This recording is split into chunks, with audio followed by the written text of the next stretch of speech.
The only thing that's missing is an Aston Martin. Take a guess. Basically said to you, I am James Bond. Yes. Shut up! Shut the fuck up!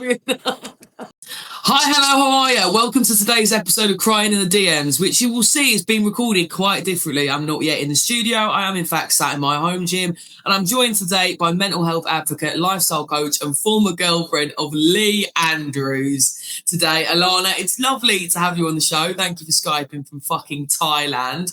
How are you this morning, mate? I'm good, thank you. The sun's actually out today, so my brain feels a little bit more recharged. Me and Alana have had a couple of wonderful chats over the last couple of days. I came across Alana, like most of you will have, on social media after she bravely published her experience with Lee Andrews. I might even say the notorious Lee Andrews at this point. He makes the Tinder swindler look like a chicken nugget. He is the chicken select. Not quite sure what's been going on there, but I know someone who does. And we're going to get the exclusive deep dive today from Alana, who is turning every bit of pain into power with this situation. And I, for one, think you are one formidable fucking force. I'm excited for people to see a little bit more soul, a little bit more depth, a little bit more about who you are as well. Yeah. Not being overshadowed by what you've gone through. Obviously, we're going to touch on it. We've got to touch on it. The viewers need to know what's going on, and it's going to inspire a lot of people. I did say something yesterday to Alana. I said, when you think about people being scammed, when you think about people going through this sort of thing, you think about little old women that are answering the phone and accidentally buying Sky insurance they don't need, getting calls from people on the other side of the world. You don't think about attractive young women in relationships that are having the wool pulled over their eyes. I think this is a bigger deal. I think this happens more than we know. 100%. And we just want to say something important as well to viewers, especially to women watching this that may be triggered. There will be scenes today where we do discuss aspects of domestic violence, including financial abuse. If that's going to be triggering for anybody, please do go ahead and click the end button now. We love you very much, but we do not want you to be triggered too much by this podcast episode today. Alana, it has been a social media shitstorm lately. How are you coping with that? It comes in waves, I guess. It's difficult because I came to heal and to fix myself. I almost ran away from the situation, which is not the best way of going about it, but I came to Thailand and I thought I'd just, get away and just try and make myself feel better, get in the sun and just be on my own and train and just have a little bit of my own time just to find my personality again, because I got so lost in everything and so lost in the chaos and the ups, the downs. It was it was so mentally draining. Anyone that's gone through any type of mental abuse will understand how when the ups are ups and the downs are seriously down, and it's just drains you so bad. So it comes in waves because I know that I'm doing so good and I'm pushing and pushing and pushing. I want so much awareness to get out. People are like, oh, it's going on a bit now, blah, blah, blah. But no, there can't be enough awareness in this. And there's also 95% of women. Thank you so much for your support. It's been so overwhelming. Some nights I'll sit and read messages and I'm not crying even now. It makes me so emotional to speak about it because so many people are like, well done, keep talking. People like this need outing. At the end of the day, it's so scary to come forward and speak about these things. It's been so muted for such a long time that you're like, oh my God, I've got a voice. The more I look back on certain things, I'm like, wow. It's only this week that I've had to go back to the first month that me and Lee met and go back on some messages. And I am I don't even know if this is such a word, but flabbergasted. I don't know if he has some sort of weird thing that he puts on you. I don't have a clue, but the way that he drags you in and the stuff he tells you is now when I'm looking back at it, I'm like, hindsight's a bit. What do you think the public misunderstands about that time where you were pulled into a relationship with someone that presented as very wealthy, very charming and very powerful? It's hard for the public to see a lot of underneath things. I think it's only easy to see it if you've experienced even a tenth of what Lee Andrews actually is. So I do actually understand, because I was one of those people before any of this, that if someone came to me and said to me this, I'd have been like, Well, it's sort of her fault. She's staying in the relationship. And I wouldn't have understood why they were putting up with certain behaviours. So I do understand why some people don't understand. And I think a lot of the public are thinking that it may be more for the press side of things, Katie's side, maybe my side too, which Katie, I'm unsure. But I do definitely think that she 100% fell in love with Lee. I think she knows exactly what he is, and she definitely does now. But I think it's very hard to listen to people when you get caught up in that love bombing manipulation. So it just depends what you've been through. 100%. And there's a lot of emotional manipulation. Alongside emotional manipulation comes isolation, doesn't it? And especially for yourself, you had to physically get out of the country to be able to clear your head from that. Do you think that is something that he's done with numerous people? Do you know that's something he's done with numerous people? I know that one ex obviously can't leave the country because she has a travel ban because of him. And I know another ex has been through 3 years worth of therapy because of him, and she was only with him for 4 months. Wow, fuck me. I know that he's caused a lot of pain and trauma on many women financially, emotionally, physically. And when it comes to like the sexual side of things as well, there's some form of sexual abuse there as well. I've been on the other side of it. So, wow. Yeah. Is that something that's going through the courts at the minute? It got passed on to Interpol. Obviously, none of us can find out why he's in prison at the moment. Getting in contact with the Dubai police is very, very difficult. But I know that Interpol are very much involved in my case. Wow. So it wasn't just a trauma bond with Lee then. It was a trauma bond with, well, I think it's crazy, isn't it? A trauma bond with a man like Lee that appears very charming, very intense, very persuasive. Sometimes probably very vulnerable as well, very powerful, but misunderstood. It's not a normal relationship, is it? It's more like an emotional addiction loop, isn't it? Yeah. It does start with that intensity, and it does come in fast, the big compliments, the future plans, probably gifts. I mean, you did say in a message to me earlier on, he promised to give you a car. What car was that? To be fair, I did end up getting a car, but he said it was leased. He leased a car? Yeah. We were meant to go and pick it up together.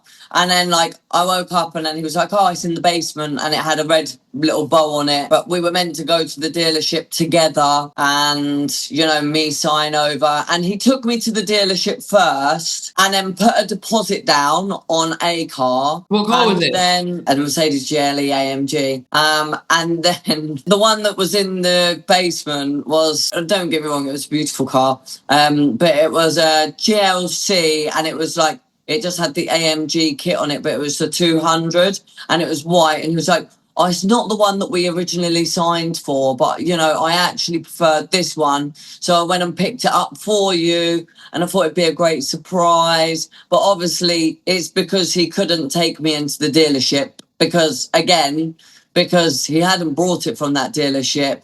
And it was just leased. Oh, wow. I think he'd done the same to Dina as well. He said that he brought her the Rolls Royce. I've forgotten the name of them, but they're more smaller, more girly version. I'm not too sure what they're called. I'm not a car person. It actually turns out that was a lease as well. Wow, that's crazy. At this big age as well. How old is he? Well, I think that's another question that everyone seems to ask.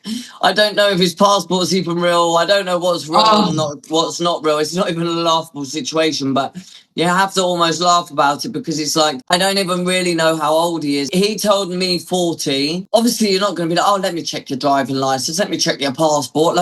If you're with someone, I'm not going to look at it and check it just because I don't believe him. He looks older than that. But at the end of the day, I'm not going to just check someone's date of birth. If they tell me that's how old they are, that's how old they are. Did you think, obviously you're getting these big gifts and obviously you're planning your life out with this person. Did you think, it's me and him against the world? He used to tell me that. It's me and you against the world. That was his quote. But yeah, car.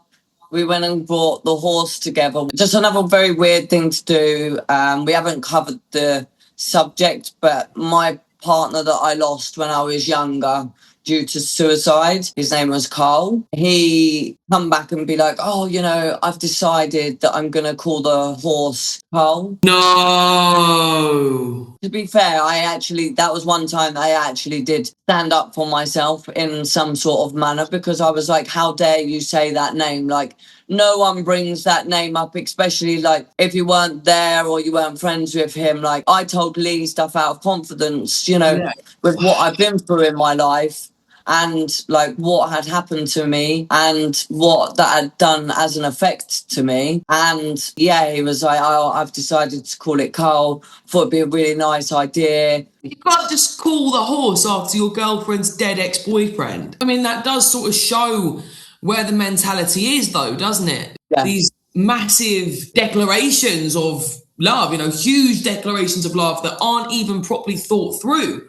They're just there for the impact and the intensity, and like thinking that you'd cry, I assume, because you got this horse that's named after your ex. Like, that's wild. You know, that is a trauma bond, because it's not when you love someone too much, is it? It's when your nervous system is getting so attached to that person that keeps hurting you and hurting you and hurting you, that shit like that.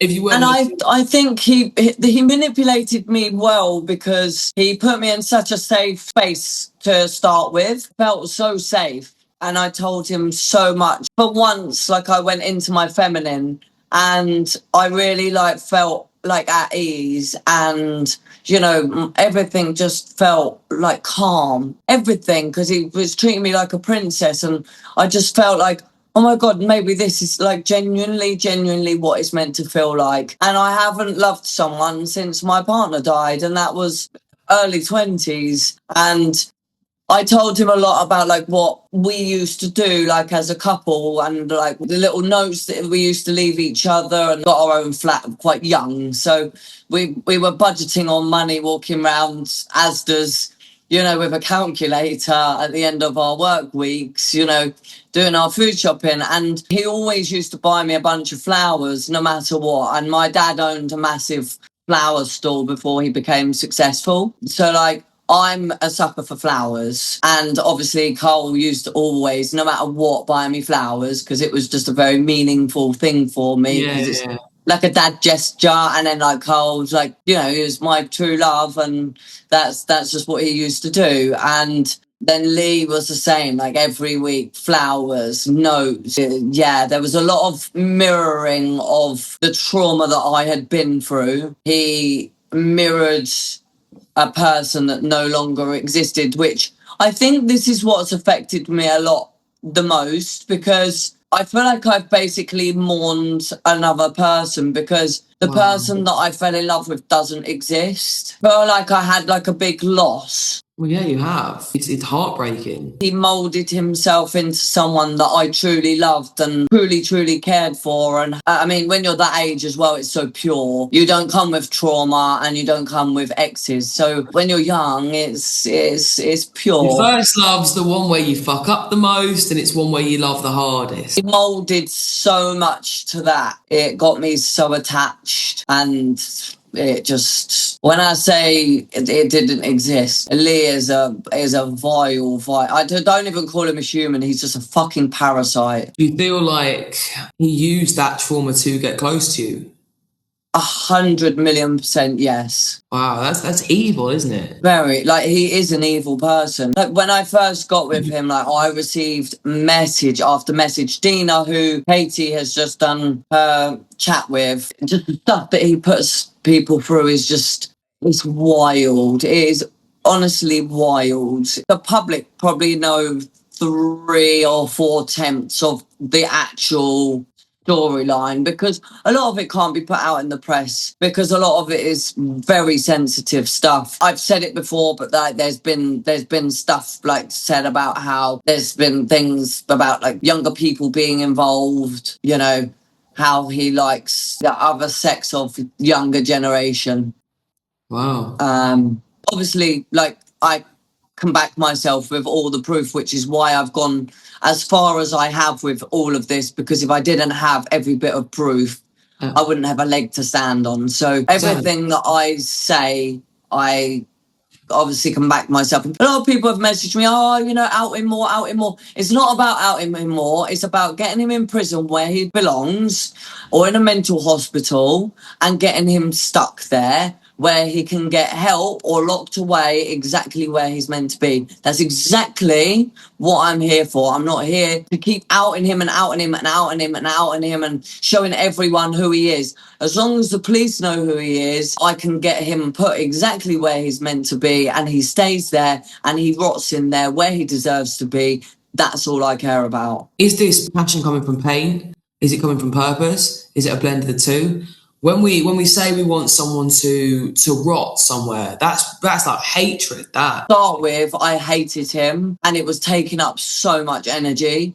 Now I've put it more into like a passion and like I've put that hate into, okay, right, I've been through this, but I've been through worse, like a lot worse, in a different type of way, to be fair. So whether it's worse or not, I'm not too sure, but a different kind. And I just think now I want to help people. Now I want to be the voice. I know how hard it's been and I didn't get a choice to be in the press or not. And I don't blame the other exes for not wanting to be in the press in the start because it's hard work and you do get trolls and you do get outed and stories get fabricated and things get turned on you and people are not nice and they send not nice things. And if you're not thick-skinned, then that can really affect you. Like that mentally, that could tear you down. Some of the stuff that people have said about me. But in my head, I think you must be a very sad person to actually comment on something where someone's been through such a hard time and you don't know half of it. And the fact that you're actually trolling. But that's the internet. How do you think Katie's getting on with it then? Because obviously she's a much bigger, let's say, social media mogul, influencer, celebrity. How do you think this is probably affecting Katie? Because there's a whole shit storm around her and she'll be getting trolled night and day. I can imagine that she's probably a little bit more used to it in a way. So I can imagine that she's definitely got quite a backbone to it. But I think for her, this is quite an embarrassing thing, especially now. I think especially now more than ever, because at first she's in a love bomb and I completely understood. Like, I didn't listen to anyone. I had message after message, like I said, from multiple exes. Be careful, you're his next victim, you're that. It was only because I got put in the papers because of our copy-paste engagement that I actually told my part of the story. Other than that, probably I wouldn't have reached out to the press. How long was there in between you getting engaged to Lee and Katie getting engaged to Lee? 16 weeks. What? That is some crazy shit. That is, the man loves wedding cake. And obviously the same petals and the same venue. Wow. So when you first saw those pictures of Lee and Katie, what did you think? I actually thought it was like just AI. I was just like, surely not. Katie out of everyone, how did that happen for me? You see your ex that's been scamming you for a long period of time. You see this ex who is not privy to AI, is he? He's good with AI, Lee. And you see him getting engaged to Katie Price and it's on the fucking front page of the newspaper. And did you have a moment of Black Mirror where you're like, it's real? Well, yeah, but your daytime is my nighttime. So I woke up to like hundreds of messages and I was like, I've literally got like really close friends. My circle's really small. And like hell, and I'm like picture after picture, and then I'm in the sun and I'm on this and I'm on that, and then all of a sudden I'm online and I'm flicking through. I've literally just woken up. It's 5, 6 o'clock in the morning. I'm like, hell, like literally copy paste, like it's shock. And then my picture's there and I'm like, how am I all of a sudden in a paper? Like, and I just realized like this is actually a thing. Like, got engaged that was in the same place, the same petal, the same cake, the same, like, all it said is, will you marry me, Katie, instead of will you marry me? Oh, stop it, that's too much. That is, will you marry me, Katie? Added some more petals. But I feel for Kate because, like I say, like me, I do understand he is very, very good at what he does. And he's very good at dragging you in and making you feel safe. And I know Katie as well as myself, we've both had our traumas and we both want to be loved. And I think it's really important for us to want to be loved. And I think that's the similarity that we've probably got. What these kind of type blokes like. They like a hard exterior. They like a hard-working woman. They like a challenge. Yeah. They like to be able And usually those people that are hardy like that usually have either been through a lot, what makes you like that, or they always have like a really soft middle. And interior, like 100%. I think like I do feel for her because she has been through a lot. She hasn't reached back out to me. Sorry, you said she hasn't reached back out. Have you spoke to her? Yes, I spoke to her on the phone. Yeah, when they first got together. Yes. Wow. Yeah. Yeah. She thanked me for, for standing up and saying about him being a con man. Thanked the other ladies that have been involved and said like really grateful for like you guys. Just that she would basically end things, and then 2 days later she was back in Dubai with him having a great time and just completely went against everything. But like I say, I can't sit here and say to her, oh, you're wrong in doing that, because every time I went home I was around my actual friends and family that know me and care about me, like constant phone calls, the FaceTimes and all of that. It like he's a weirdo, like he's strange, like what are you doing? Like he's like a very, very man. And I'm like, no, but then like I'd be there for like 2 weeks and then I would start thinking it myself, but then I would go back again and then I would get dragged back into it. Have you spoke to her since then? No, I didn't actually say this on my story, but I know that I mentioned on my story, but when there was a potential kidnapping, Lee, I did find it very distressing that I received a message from Katie and it said along the lines of, if Lee has killed himself, then it's your fault. I found really distressing because she has already trolled me online, which I put to a side because I truly believe that was Lee. I know that it came from her Instagram, but I do his mouth. Yeah, but I do truly believe that maybe that, but like, intoxicated her brain against me. He done the same with Mina because Dina was trying to tell me, don't go anywhere near him, like stay away, was sending me loads of stuff, like, and I've ignored all of it. So like, literally can't sit and say like, you, Katie, you didn't listen, because I literally was in the same position. So I do understand it. But I don't agree with the message that was sent the other week. And that is the first time that I have said that it was actually from her. Do you think she was panicking? Do you think obviously she's got all this? I'm not excusing what she's done. It's not a very nice message to get. But do you think that she was, husband is in Dubai, he's been kidnapped, in quotations. Do you think she was just panicking? I mean, if you say it's 2 a.m, she probably hadn't slept.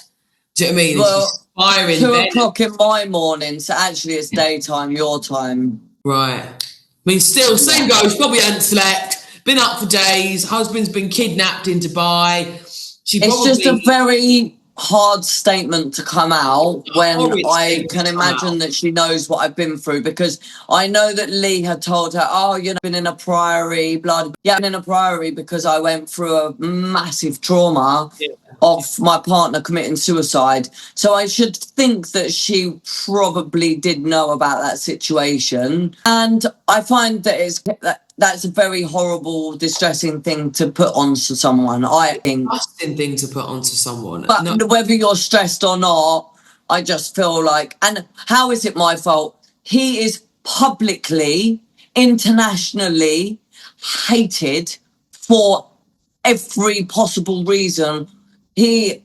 Because of what he's done to people, he is vile. It's not because of me. Like, all the other women that have come out that he's scammed. Look, even Clemmy he's scammed. Like, scamming older women, younger women, pretty women. Like, it doesn't matter what you look like. It doesn't matter who you are.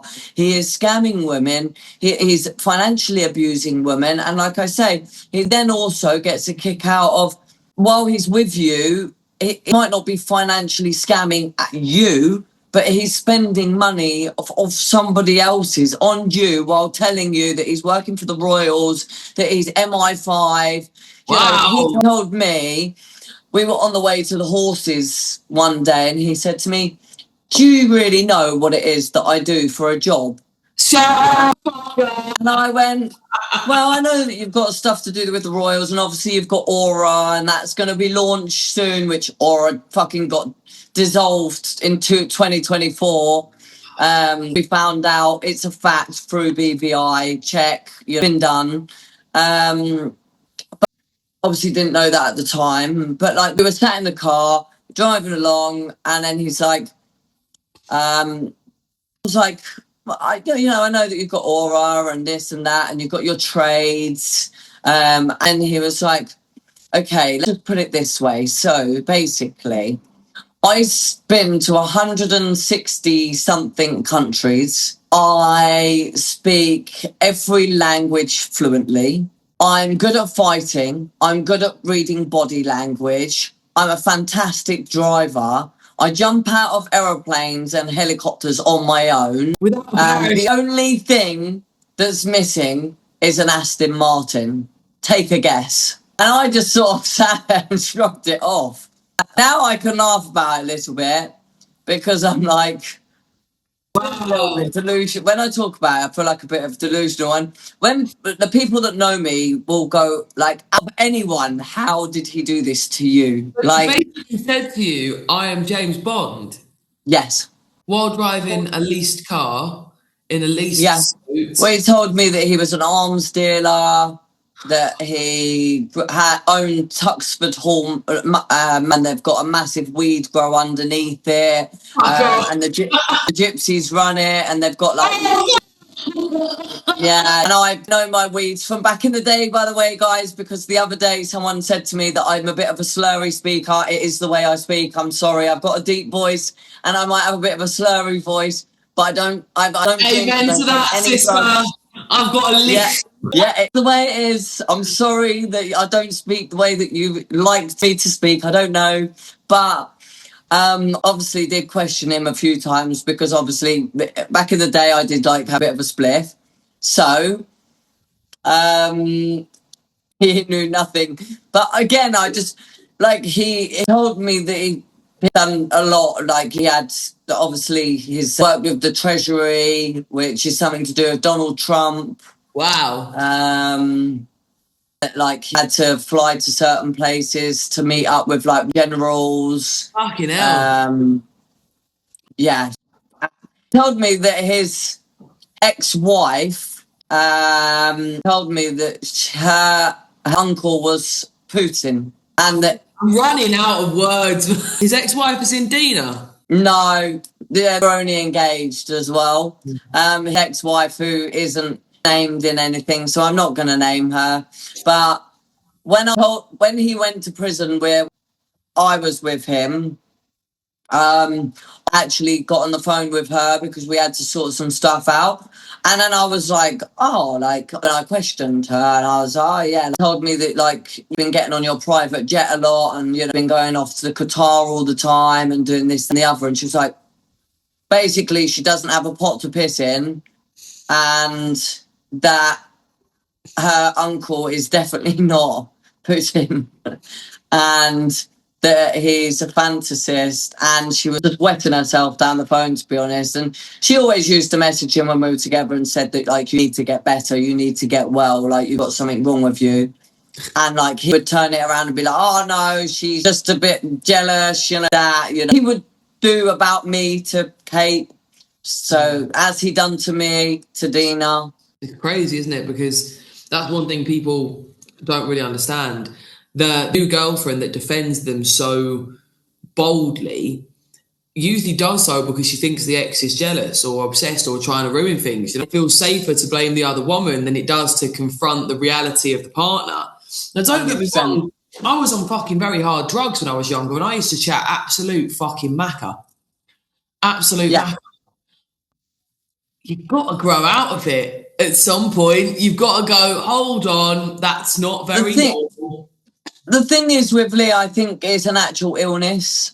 Yeah. I genuinely think, like, sort of psychopath or like that's who he is. Genuinely, like, I'm not saying that because of hate anymore, because I don't hate him. Like, at the end of the day, like I say, I know him, I know of what he is, I know what he's capable of, and now I'm past that, and now I think, like, actually, poor you. Like, you'll die a very lonely person, and you're going to have a very lonely life. And now you're outed, and someone finally actually stepped forward, myself, and has actually not just said this to just a girlfriend.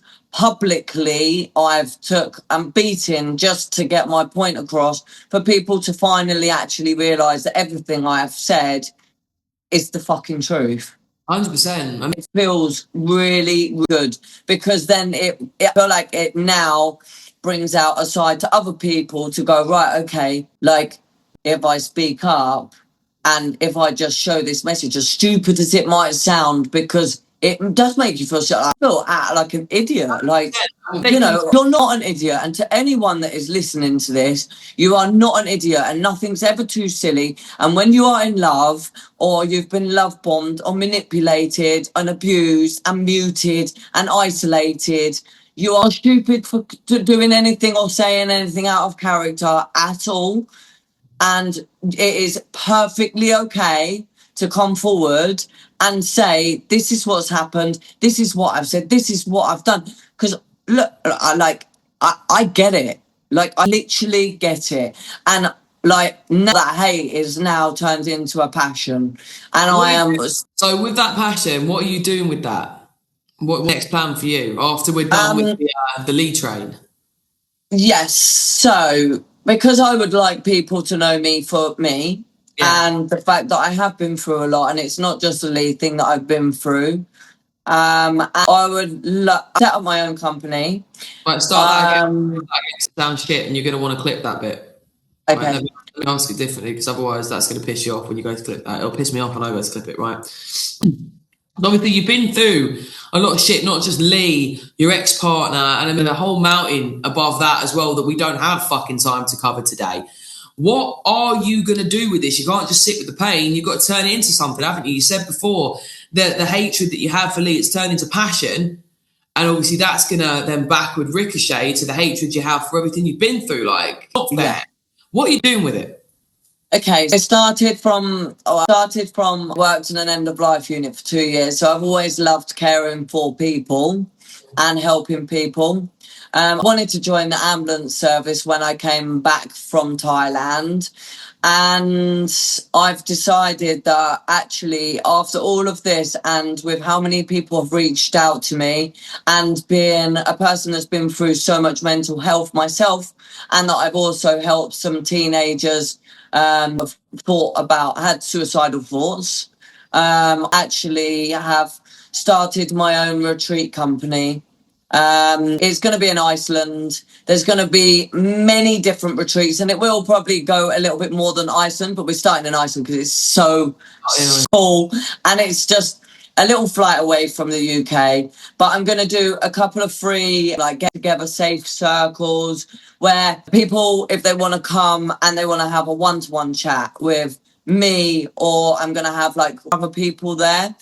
I'd love for you to be there as well. Like, one strong woman to be there. When I say weak, you're not weak, but when you're feeling weak, I want you to be there, and I want you to feel empowered, and I want you to go away and know that you should not be feeling in any type of way. And if you are, get the hell away from it, and you are worth so much better, and there's so much more to life. And when you're out of it and the chaos finally settles and your nervous system comes back like mine is at the moment, you will thank yourself so much.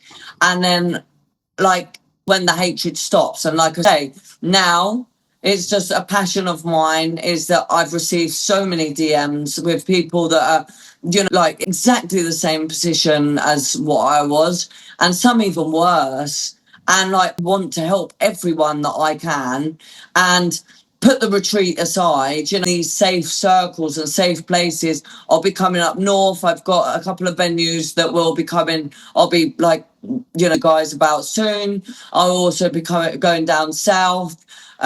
We'll pop them onto my Instagram and hopefully get them shared. But like I say, it'll be completely free and it's going to be amazing. And I want some really, anyone is welcome. And I just want to help people realize that you do have a voice and you're worth so much more than what your partner or your situation might make you feel. 100%. So looking back, were there early warning signs? You know, to look back now, what were the early warning signs that you dismissed because the relationship was so intense, because it was so romantic, it was so perfect at first? The day I met him, I always said this, and I've said it in my interviews as well. 2 + 2 always equaled 5. And I should have gone with my intuition, and I didn't. I ran with my heart, not my head. And my head was completely correct. And yeah, there was a lot of red flags, a lot. Like, if something seems too good to be true, it is an actual real cliche saying, but it is. So you've seen many similarities between your experience and Katie's experience, even just from the outside. What has stood all out? of it makes you feel powerful. Even they sent me a video together that not a lot of people know about. Sent me a 4-minute clip together, not being very nice towards me. But Lee will make her feel empowered. You know, like, you know, you against the world, fuck her, bitter ex, bitter this, bitter that, nothing bitter about me. I left the situation, I ran away, I got on that aeroplane within 2 hours, stuck my middle finger up and told him exactly what he was, called him out on absolutely everything and never spoke to him again. And the last thing I heard was him crying down the phone, and that was it. You know, I think half the reason why he's done all of this was a fuck you to me. I think that I didn't think he thought it would blow up as big as it did. Especially with the engagement being exactly the same as well. Yeah, I think he knew that would, because I literally said, fuck you, left, and that I outed him for everything. A single lie that I had ever thought that was a lie that then I found out that was, I called him out on the whole lot. And like I say, yeah, they sent me this video and the clip is wild. And what kind of stuff were they saying? Quite a sensitive clip. It's quite childish in a way. Scale of 1 to 10, how bad is it? 1 being not too bad, 10 being off the charts, what the actual fuck? I'd give it a solid 9. Really? Oh, come on, what's one thing they've said in it? Not the whole clip, one thing. What's one thing that you sort of listened to on that clip and went, yeah, this is fucked? I think, like, there's one part of it that Lee has turned of something that he wanted to do sexually, and he has made Katie think that it was me, but I have evidence that it was Lee that wanted to do this sexual act. And Lee goes very awkward, and she mentions it twice, and both times he's like, you whole body language and everything, and he tries to brush it off so quickly.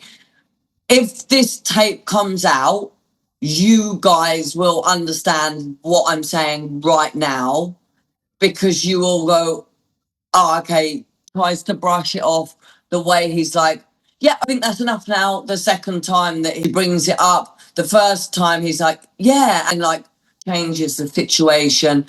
They said something about my OnlyFans. I'm not as bad, but I think one of them said, oh, it's to see if she's a man or not, because obviously there was some trolling about my deep voice and things. So, like, I think they were just trying to make me feel a little bit. Yeah, I can relate to that one, yeah.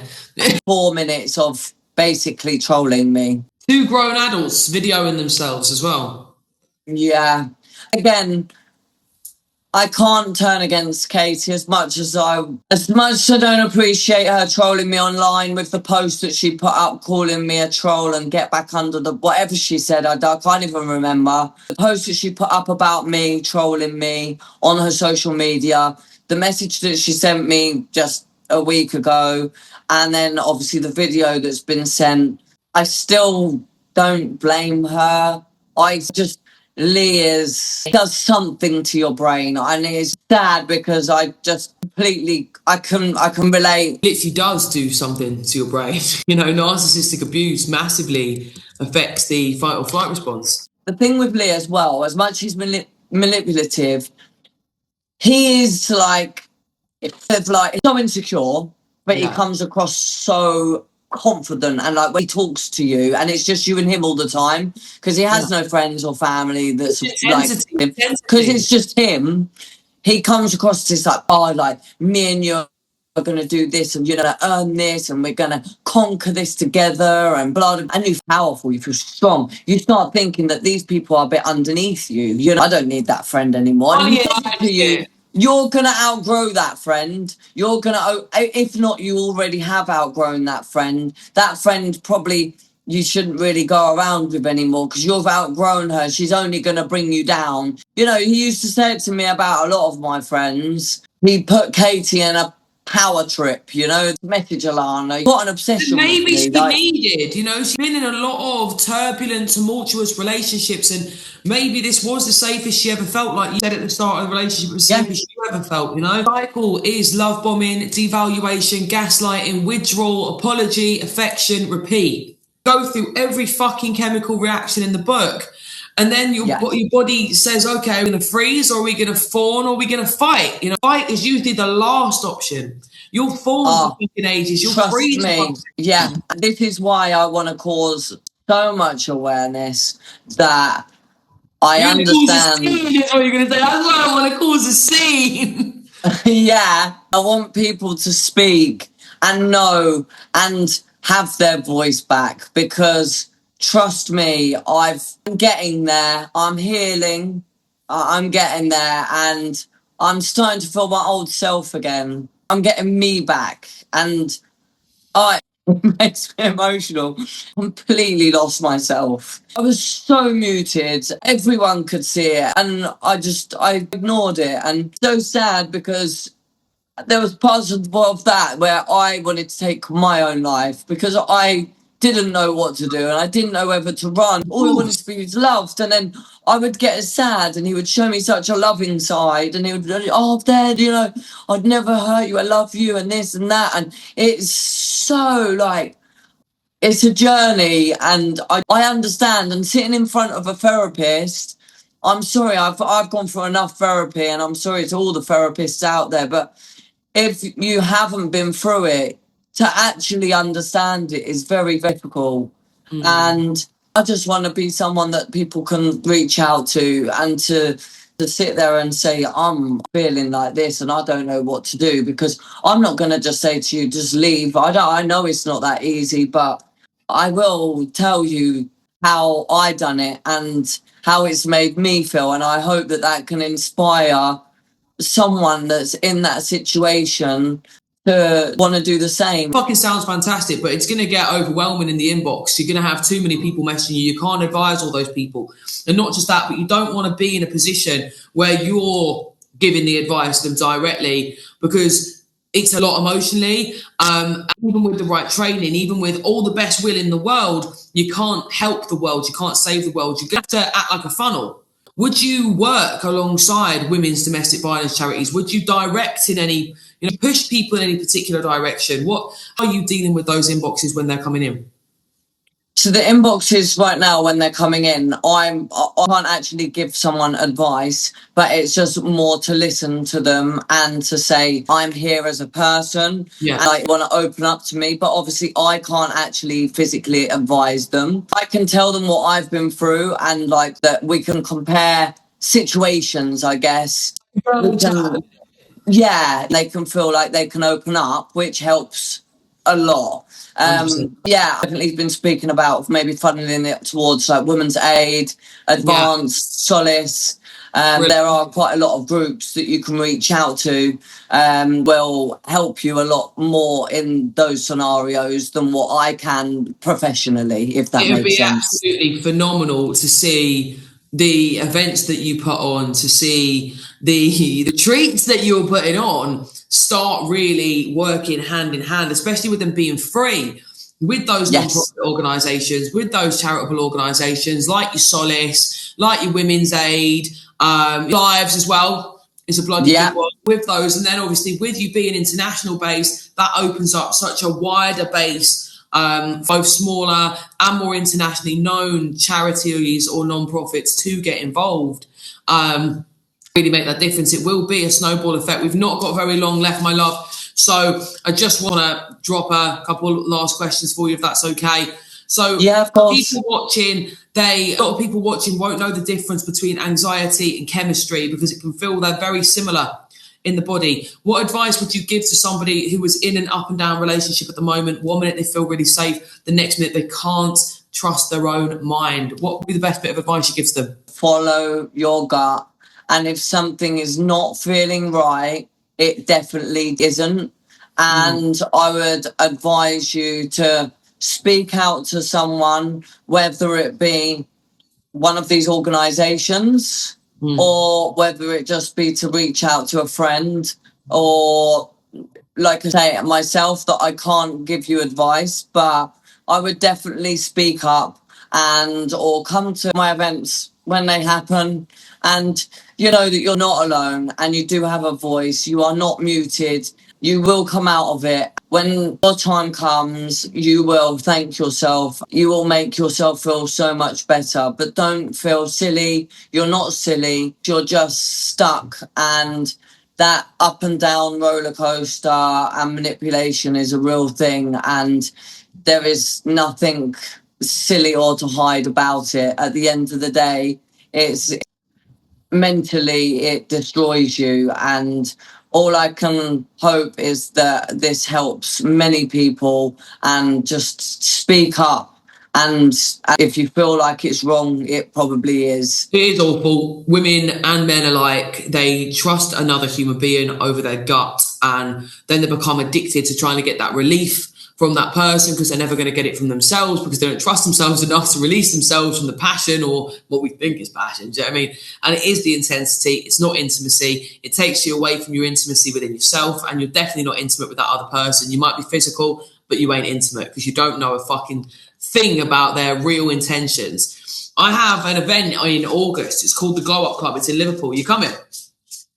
100,000,000% I am coming. It's Women's Day. We're going to have brunch, no alcohol. Yeah. Most those who drink, we don't drink, no alcohol. We've got speeches, we've got games. You play a load of women. So we play something called Cunt or Cute. And it's where I read out a list of things, right? List of behaviours. Yeah. For example, he texts you every morning to check in on you. Is it cute or is it cunt? He calls you every hour while you're in work. Is it cute or is it cunt? That sort of thing, right? And then people go, well, no, that's just anxious attachment. And that's when we can explain the intricacy behind it. Do you know what I mean? 100%. Yeah, really quite funny. So I like to put these events on, but they're really funny, if that makes sense. Like I like to bring the lighter side. Everyone gets a little alcohol-free pina colada, and we have a little waffle together. I think it'd be brilliant. I think you should come. I love that. I'd love to come. 100% count me in. Bring your mate. I think it'd be mint. Yeah, bring her from Iceland. I think you should bring it all the way from Iceland and just say, look, we've got to get to Liverpool for this event. It is the Glow Up. No, she would be so up for it as well. She would love that. Honestly, I think it'd be sick. It's the first event I'm ever putting on, to be honest. And it's pretty anxiety inducing, but you have that feeling in your heart, don't you? Something's right. One last thing, you've done phenomenal today. If Katie was sitting privately in front of you right now, what do you want her to know? What would you want her to understand? I think I would want her just to understand the severity of this and not so much the publicity side of it, and actually realise that it's an actual thing that she's gone through. And I know that she's gone through it. And I know that she definitely has fallen for Lee. Just want her to realise that now it's over, and that she's realised maybe like who she is, like I did, that now it needs to be realised that there's that big thing and the severity of a lot of women that are going through it, and that it needs to be like quite seriously and not as public, I guess. More needs to be done privately. Yeah, I guess people could say the same to me, by the way. If it wasn't for my voice, I feel like it, yeah, I don't know how to explain it, but I feel like it's had a very big impact. And I think I'm very glad that I came forward and told Katie what Lee was. And I'm very glad that it's all starting to actually be shown of that what I've said from day one is exactly who and what he is. Do you think you and Katie would ever go and get a Turtle Bay together? Like go for like an afternoon. What do you call them? Where you go for the board? What is it? I don't even know. You know what a Turtle Bay is? No. Change it, okay? Do you reckon you and Katie would ever go and have afternoon tea together? I would like to speak to Kate at one stage. Just, I think I deserve an apology, I'll be honest. Okay. For the he kills himself, it's your fault text, I would probably think that... Yeah. I got back on that and thought, yeah, that's a bit much. Yeah, because I know that part wasn't really influenced by Lee, and it's quite a deep thing to say to somebody. Yeah, listen, you never know what's going to happen in the future, and I wouldn't say no. If she said to me, can we meet and actually chat woman to woman? Of course, like my whole cause, and I would love to speak to her and know how she felt and what he was saying and doing to her, because I know when we first had a chat that he had said how charming he was and this and that and blah, blah. I remember our conversation very clearly. I know that she definitely got like bombed in exactly the same way as I did. So like definitely think one day it potentially could happen. It just depends how she feels about the way that I've been speaking as well, because I've had a voice, but I've never ever spoken badly about her, and I never will. And I've never spoken down to her, and I completely understand the love bombing and manipulation. So I can't blame her for a lot of it. I much as I would love to turn around and go, oh yeah, like people would be like, oh fuck her, you know, that I literally have been in her position, copy paste. So like literally, so many women have been in that position where you're defending your horrible boyfriend, right? I know I have, we all have, and we've made a mockery of ourselves in a lot of ways. Massively. I used to jump into people's inboxes that like boyfriends' pictures. I swear to you, right? Yeah. And I would tap those people, and then they'd send me screenshots. Well, no, he's actually saying this to me. And then I'd be like, well, block him now. This was years ago. You know what I mean? Because it's so much easier for us to deflect and defend than it is for us to sort of, oh, maybe this person's just a wrong un. Because when you've invested so much time and so much energy, and in a lot of people's cases, money with Lee as well, you don't want to admit this person might just be a wrong un because it felt so right to you. Yeah. Do you know what I mean? Pray that you and Katie sit down. I pray that you have the conversation. Maybe even you, Katie and Dina. Pray you all sit around, you get a Chinese, you braid each other's hair, wear matching Primark pajamas, and just become like the Powerpuff Girls. Yeah. I think it would be a much needed chat, and I think there'd be a lot to talk about. A lot. Well, I know that there would be a lot to talk about, and there'd be a lot of hurt, but I also know that at the end of it, we're all three of us are very strong women, and that we powered through a lot in life. And, you know, I think as a threesome, if we got together, I think it would be a very powerful... Oh, I'll tell you what, though, that'd be a difficult one for Lee, wouldn't it? That would be a really difficult wank for Lee. Oh, God, yeah. It really would. Yeah. There would be some real truths coming out there. And I know, yeah. Or no, unless you've been with him, and like I say, it's too sensitive to say on here, but we all know certain things, and yeah, it would be a very interesting conversation. Sad, cringe, happy, angry. There'd be a lot of emotions, but three people that have experienced love bombing in a very similar way, because everything he does is so well practiced. Just one last thing, and I've got to ask it. You don't need to answer if you don't want to. And I'd love to ask Katie, and I'd love to ask Dina this same thing. Just reference. What is the most embarrassing thing, most cringe thing Lee Andrews did to you? so many that I could pop into my head. Who's your favourite one? There actually is. The thing that I hated and cringed about the most is like literally used to make me stare at him for like minutes in the mirror, like every morning. What? He'd be tenting, naked, and he'd be like, just look at me, like look so much leaner from yesterday, and look, like it's so much bigger, and like look how good my chest looks, and then like would get his, and he'd be like, and look at this, like amazing, isn't it? Like Amazing. yeah, you're so lucky, like you're so lucky to have this. But like morning we would have like 10-minute, it like be like a form of meditation, but not meditation. It'd be like Lee's time of him flexing in the mirror while I'm laid in bed, making, and as soon as I stop looking, he'd be like, look, like, you know. I think the other one is the James Bond thing. I think like that, yeah. But there's a lot that comes to mind. Trust me, like. Yeah. What was the scariest scenario he put you in? I think when it came to the violent side of things, time you sort of called him out on something, the violent behaviour, the violent speaking, and then actually like into actual abuse, and like more physical, that happened within time, and it wasn't until the very last legs that it actually got physical. I might look very hardy and look like I can have a scrap, but I don't fight. I won't fight. I think just he accused me of uploading a story on Instagram when I had actually deactivated my account because he didn't want me to have an account anymore, isolating me even more. And when he researched my name on Google while I was asleep, there was a ring that came round my name like I put a story on, and that was actually the night that I left.